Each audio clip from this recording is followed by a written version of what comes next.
ये है भारत के वो 5 मुस्लिम संगठन जिन्होंने भारत की आज़ादी के लिए अपना सब कुछ कुर्बान कर दिया। इन संगठनों ने भारत की आज़ादी में निर्णायक भूमिका निभाई। भारतीय स्वतंत्रता संग्राम को देश के कोने कोने में पहुंचाने में इन संगठनों का बड़ा योगदान रहा। भारत को आज़ादी दिलाने वाले 5 मुस्लिम संगठनों की लिस्ट में पहला नाम जमीयत उलमाए हिंद का आता है। इसे भारतीय मुसलमानों का सबसे बड़ा संगठन भी कहा जाता है। जमीयत उलमाए हिंद ने भारत में सबसे ज्यादा मुस्लिम राजनेता पैदा किए। भारत की आज़ादी का सबसे बड़ा आंदोलन जमीयत उलमाए हिंद ने ही खड़ा किया था।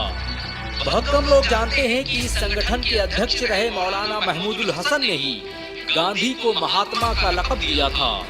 1913 में जिस रेशमी रुमाल आंदोलन ने अंग्रेजों की जड़ें हिला दी थी, उसका नेतृत्व किसी और ने नहीं बल्कि जमीयत उलमाए हिंद ने ही किया था। भारत को आजाद करवाने के आरोप में इस संगठन के बहुत से लोग जेलों में डाल दिए गए। बहुत से लोगों को काला पानी की सजाएं हुई और लाखों लोगों को मौत के घाट उतार दिया गया। अंग्रेज भारत में जिस संगठन से खौफ खाते थे, उसका नाम जमीयत उलमाए हिंद था। आज भी इसमें जुड़ने वाले लोगों की संख्या 1 करोड़ से अधिक है। ये भारत का अकेला मुस्लिम संगठन है जिसके देश भर में 17,000 मकतब और 3,000 से अधिक प्राइमरी स्कूल चलते हैं। भारत को आज़ादी दिलाने वाले 5 संगठनों की लिस्ट में दूसरा नाम खुदाई खिदमतगार का आता है। इस संगठन की स्थापना खान अब्दुल गफ्फार खान ने की थी, जिन्हें सीमांत गांधी के नाम से जाना जाता है। इस संगठन का मकसद अफगानिस्तान के पठान और पश्तूनों को इकट्ठा कर अंग्रेजों को भारत की सीमा से बाहर खदेड़ना था। खान अब्दुल गफ्फार खान ने इसी मकसद से 1929 में खुदाई खिदमतगार आंदोलन की शुरुआत की। अंग्रेज इस आंदोलन की सफलता को देखकर भयभीत हो गए और उन्होंने इसे खत्म करने के लिए बड़े पैमाने पर मुसलमानों का नरसंहार करना शुरू कर दिया।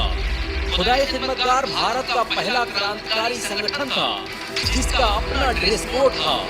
इस संगठन के लोग गहरी लाल रंग की शर्ट पहनते थे। भारत सरकार द्वारा खान अब्दुल गफ्फार खान की कुर्बानियों को देखते हुए उन्हें साल 1987 में भारत रत्न से सम्मानित किया गया।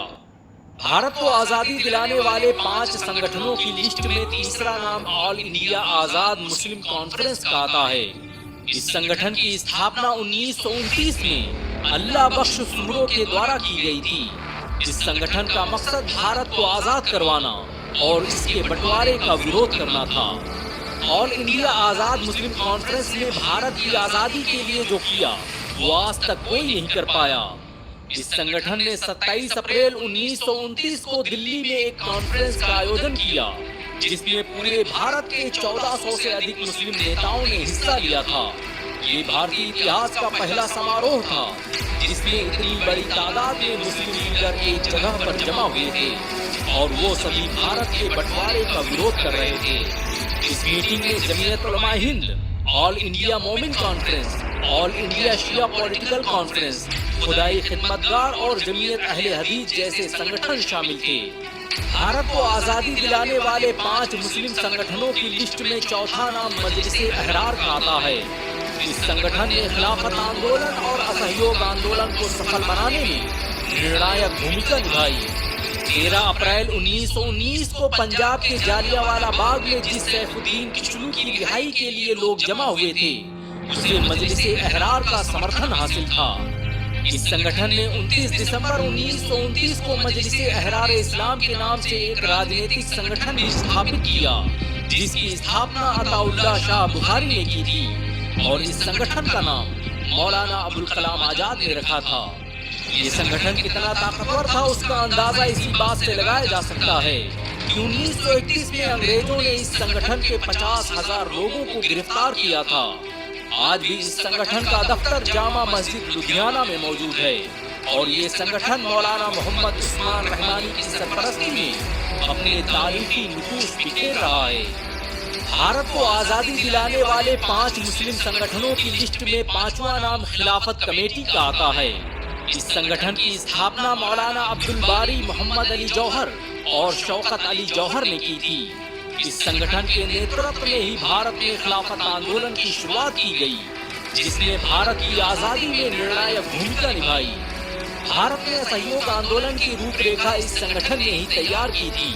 मौलाना अबुल कलाम आजाद पहले व्यक्ति थे जिन्होंने अंग्रेजी सामान के बहिष्कार की रणनीति बनाई। खिलाफत कमेटी ने असहयोग आंदोलन और नमक सत्याग्रह आंदोलन में बढ़ चढ़कर हिस्सा लिया। इस संगठन का मकसद भारत को आजाद करवाना और तुर्की की खिलाफत उस्मानिया का समर्थन करना था। इस आंदोलन में महात्मा गांधी सहित देश भर के हिंदुओं और मुसलमानों ने बढ़ चढ़कर हिस्सा लिया। इस आंदोलन को भारत की आजादी का संग-ए-मील कहा जाता है। इन सब के अलावा ऐसे बहुत से संगठन हैं जिन्होंने भारत की आजादी में निर्णायक भूमिका निभाई। भारत में आज भी लाखों मुस्लिम संगठन मौजूद हैं जो जरूरत पड़ने पर इस देश के लिए अपना सब कुछ कुर्बान कर सकते हैं। आइए हम और आप मिलकर इस वीडियो को उन लोगों तक पहुंचाते हैं जो कहते हैं कि मुसलमानों ने भारत के लिए किया ही क्या है। इस वीडियो को इतना शेयर करें कि ये 15 अगस्त तक भारत के हर एक व्यक्ति के पास पहुंच जाए। अगर आपको भारतीय मुसलमान होने के नाते गर्व महसूस हुआ हो तो इस वीडियो को लाइक और शेयर जरूर करें। ऐसी और वीडियो को देखने के लिए हमारे चैनल को सब्सक्राइब करें, बेल आइकन जरूर दबाएं।